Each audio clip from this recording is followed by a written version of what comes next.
Dear students, आज हम discuss करेंगे फ्लूइड मशीनरी का एक और important topic, impact of jet में force exerted by a jet of water on an unsymmetrical moving curve plate when jet strikes tangentially at one of the tips.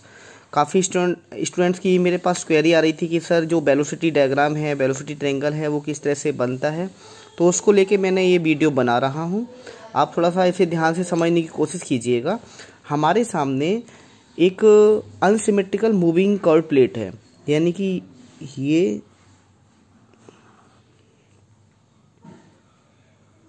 हमारे सामने unsymmetrical moving curve plate है, यानी ये symmetrical नहीं है, unsymmetrical है। इधर से भी अनसिमेट्रिकल है, इधर से भी अनसिमेट्रिकल है। एरिया दोनों का अलग अलग है एंड पर। अब मान लीजिए ये u वेलोसिटी से मूव कर रही है, ये आपकी अनसिमेट्रिकल प्लेट। अब मान लीजिए यहाँ पर एक जेट है,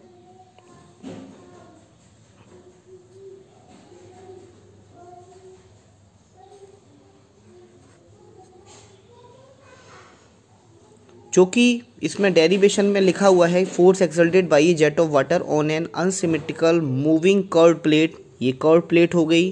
when jet strikes tangentially at one of the tip. Tangentially strike कर रहा है, यानी कि यहाँ से इसके टेंजेंशियली स्ट्राइक कर रहा है। मान लीजिए ये टेंजेंशियली इसने स्ट्राइक किया इस मूविंग कर्व प्लेट पे। अब यहाँ से ही हम वेलोसिटी ट्रायंगल बनाना स्टार्ट कर देते हैं। ये आपका नोजल हो गया, ये आपकी जेट आ रही है, टेंजेंशियली स्ट्राइक किया है। ये आपकी मूविंग कर्व प्लेट है, मूविंग कर्व प्लेट, जो कि कैसी है, अनसिमेट्रिकल है, अनसिमेट्रिकल मूविंग कर्व प्लेट है।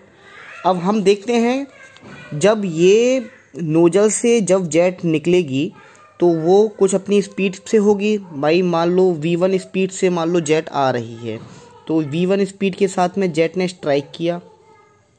जब v1 स्पीड के साथ में स्ट्राइक किया तो टकराने के बाद में, चूंकि ये जो मूविंग कर्व प्लेट है वो u स्पीड के साथ में मूव कर रहा है और जो जेट की स्पीड है वो v1 है, तो जाहिर सी बात है जब इस पे स्ट्राइक करेगा इस मूविंग कर्व प्लेट पे, तो वो रिलेटिव वेलोसिटी के साथ में स्ट्राइक करेगा। तो इसका मतलब ये हुआ। अभी मैं एक छोटा सा डॉटेड लाइन बनाता हूं, तो जाहिर सी बात है कि ये जो स्ट्राइक करेगा वो रिलेटिव स्पीड के साथ में स्ट्राइक करेगा, VR1 के साथ में स्ट्राइक करेगा। VR1 जो है हमेशा V1 से कम होगा, क्योंकि आप जानते हो रिलेटिव स्पीड जो है वो एक्चुअल वेलोसिटी से कम होती है। तो एक्चुअल वेलोसिटी जेट की V1 थी, लेकिन ये जो स्ट्राइक करेगा मूविंग कर्व प्लेट पे वो करेगा रिलेटिव वेलोसिटी के साथ में, इसीलिए मैंने VR1 जो कंपोनेंट लिया है V1 से कम दिया। मैग्नीट्यूड में भी देख सकते हैं ये V1 है और VR1 की वैल्यू कम है। अब आप कहेंगे कि सर आपने इसी लाइन से क्यों बनाया, क्योंकि देखो जब ये टेंजेंशियली स्ट्राइक कर रही है तो इसके दो कंपोनेंट होंगे। मान लो ये हॉरिजॉन्टल के साथ में अल्फा एंगल बना रही है, अल्फा एंगल B1 बना रहा है, यानी B1 क्या है, actual velocity of jet before striking the plate. तो अल्फा एंगल जो बना रही है, और हम अल्फा को गाइड ब्लेड एंगल भी कहते हैं। अल्फा को हम गाइड ब्लेड एंगल भी कहते हैं। मैं यहाँ लिख देता हूँ, अल्फा जो है आपका वो है गाइड ब्लेड एंगल। तो अल्फा यानी B1 जो है वो अल्फा एंगल के साथ जो B1 कंपोनेंट बन रहा है, तो VR1 इसका कम हुआ। मैंने बताया था रिलेटिव स्पीड जो रहेगी वो कम रहेगी। अब अगर हम बात करेंगे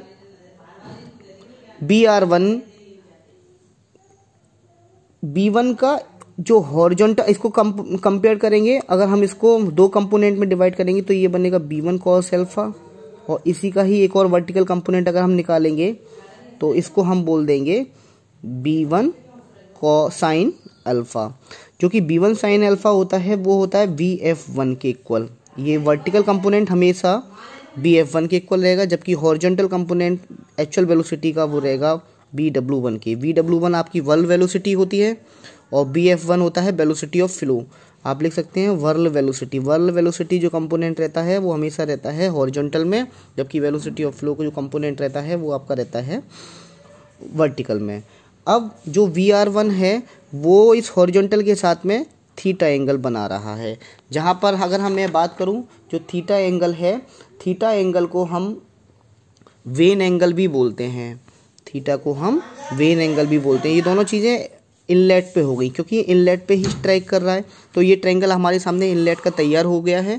इनलेट के ट्रायंगल में मैं फिर से रिपीट करा दूं, V1 वेलोसिटी के साथ में स्ट्राइक कर रहा था। V1 का हॉरिजॉन्टल कंपोनेंट जो बनेगा वो B1 cos अल्फा बनेगा, क्योंकि अल्फा के साथ में ये माउंट है। तो अल्फा बी, जिसे हम गाइड ब्लेड एंगल भी कहते हैं, B1 cos अल्फा को ही हम BW1 कह सकते हैं। पूरे कंपोनेंट को, यहाँ से यहाँ तक के कंपोनेंट को बोल सकते हैं, जिसको बोलते हैं वर्ल वेलोसिटी। B1 का वर्टिकल कंपोनेंट होगा जिसको हम बोलते हैं B1 sin अल्फा, जिसको हम बोलते हैं वेलोसिटी ऑफ फ्लो BF1।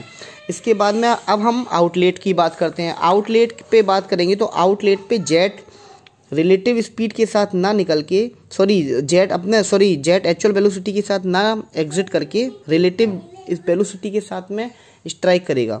तो ये कुछ कंपोनेंट बनेगा।